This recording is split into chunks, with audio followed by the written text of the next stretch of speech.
Titik, titik, titik. Kenan mengecup lama kening Kinan, jangan dibahas. Kinan menggeleng kepalanya, mana bisa seperti itu. Aku mengatakan itu demi kebaikanmu sendiri, ledek Kenan membuat Kinan mendengus akan kepercayaan diri Kenan itu tapi tidak bisa dibantah sebab semua itu memanglah benar.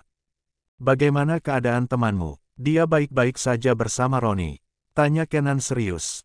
Kinan mengangguk-ngangguk, kenapa kamu memilih dia pria yang lumayan dari kebanyakan pria yang kamu kenal Ken?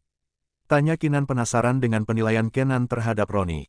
Aku tidak bilang dia pria yang sempurna tapi dia cukup baik, setiap pada pasangan itu nilai yang bagus untuk lelaki, jelas Kenan. Kinan membenarkan itu, Ken. Aku penasaran kemana perginya Fiora. Kenan melepaskan pelukannya dari Fiora, kenapa menanyakan orang yang tidak penting? Tanya Kenan balik bukannya menjawab pertanyaan Fiora. Kinan menganggukkan kepalanya pelan, memangnya kenapa aku bertanya dia? Aku cuma tidak mau dia nanti datang mengganggu hubungan kita. Kenan tersenyum kecil, tidak ada siapapun yang bisa mengganggu hubungan kita. Kinan tertawa, aku tahu Ken tapi aku harus tahu kemana Fiora biar aku tenang. Kenan menangkup kedua pipi Kinan, jangan bicarakan hal yang tidak perlu ya. Dia pergi saat ada masalah dengan pemeran penggantinya berarti bukan urusan kita. Kinan terdiam memikirkan kata-kata Kenan, iya juga, dia terakhir pergi karena masalah pemeran penggantinya tapi sampai sekarang tidak ada tanda kemunculan Fiora entah dia masih hidup atau tidak. Maumu? Tanya Kenan dengan santainya. Kinan menjawab ingin Fiora meninggal supaya hidupnya tentram. Lalu masalah kita selesaikan? Tanya Kenan tertawa. Kinan tampak berpikir dan mengiyakan kata-kata Kenan, ia tidak mengerti mengapa jalan pikirannya bisa begitu anehnya padahal tidak ada masalah di antaranya dengan Kenan tapi pikiran Kinanti hanya ada masalah saja. Masalah kita sekarang adalah pikiranmu sendiri, kata Kenan mengetuk kening Kinanti yang mengangguk membenarkan. Maaf Ken, aku memang banyak bicara dan terlalu memikirkan banyak masalah padahal hubungan kita adem-adem aja, ucap Kinan merasa bersalah sembari memeluk Kenan dengan erat lagi.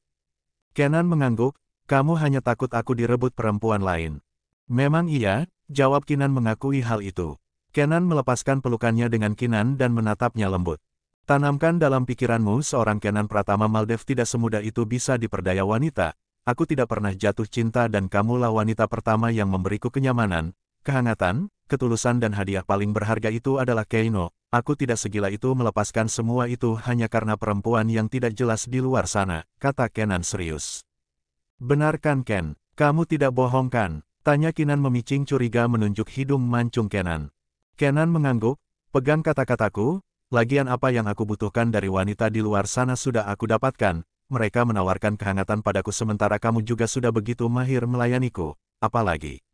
Aku tidak butuh mereka, kata Kenan dengan gemas. Kinan tersenyum malu-malu, kamu bisa aja Ken, ucapnya menunduk begitu malu sebab akhir-akhir ini hormon Kinan semakin melunjak setelah melahirkan Keino. Seharusnya Kenan yang begitu antusias karena sudah lama berpuasa di masa Kinan tapi malah. Malam harinya, Kenan dan Kinan berada di tengah-tengah Keino yang sedang bermain-mainan yang Kenan pegang. Keino memekik kegirangan mendengar suara gemerincing di atasnya, mata besarnya mengerjap-ngerjap riang melihat hadiah pemberian Kenan. Itu mainan apa Ken? Tanya Kinan tertawa gemas melihat putranya senang dengan pemberian Kenan. Tadi Katie yang kasih, katanya ini bagus untuk menyenangkan hati bayi, jawab Kenan.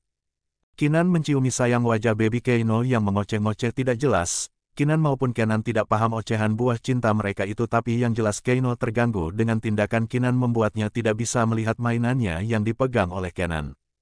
Kenan dan Kinan tertawa bersama semakin menggoda buah hati mereka serta menciuminya dengan penuh cinta. Kenapa anakku jadi punya bau aneh begini? Tanya Kenan mengendus-ngendus pipi serta telinga dan leher anaknya.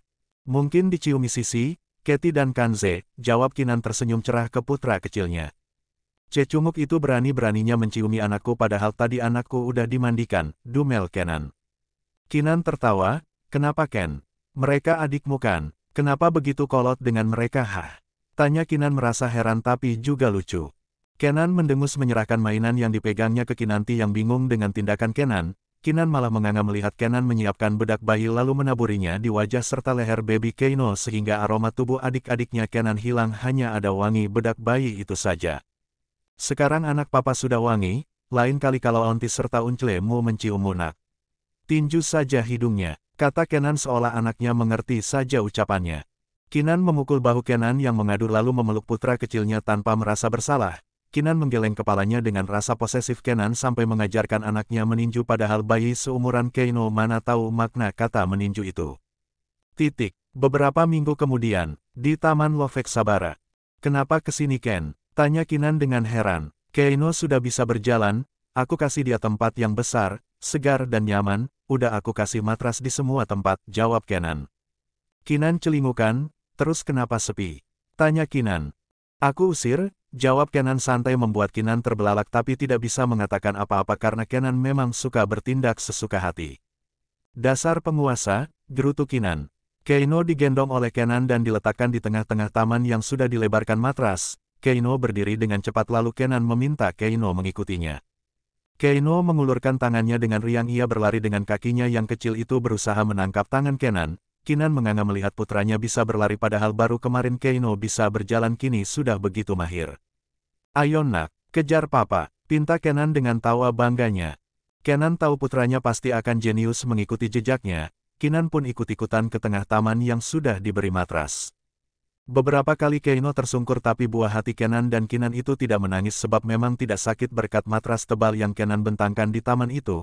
Malah putranya terus berdiri serta berlari mengejar kedua orang tuanya. Kenan dan Kinan menghabiskan waktu bersama Keino di sana selama berjam-jam sampai tiba waktunya istirahat. Keino masih asik berlarian mengelilingi papa dan mominya. Kenan menangkap tubuh kecil Keino dan memangkunya. Keino tertawa kegelian saat Kenan menyundulkan kepalanya di perut Keino. Kinan tersenyum bahagia melihat senyum manis Kenan dan tawa riang Keino. Kalian adalah harta yang begitu berharga bagiku dari apapun yang aku miliki sekarang. Batin Kinan tertawa bahagia bersama kedua orang yang paling Kinan cintai saat ini. Berkat kerja keras dan kesabaran Kinan selama ini yang tidak pernah mengeluh kini telah menemukan kebahagiaannya yang tidak pernah dibayangkan oleh Kinan selama ini. Hidupnya bahagia bersama adiknya yang telah berhasil menjadi dokter bedah juga Elsie yang sudah menjadi bos laundry dengan begitu banyak pekerja yang membantunya. The End.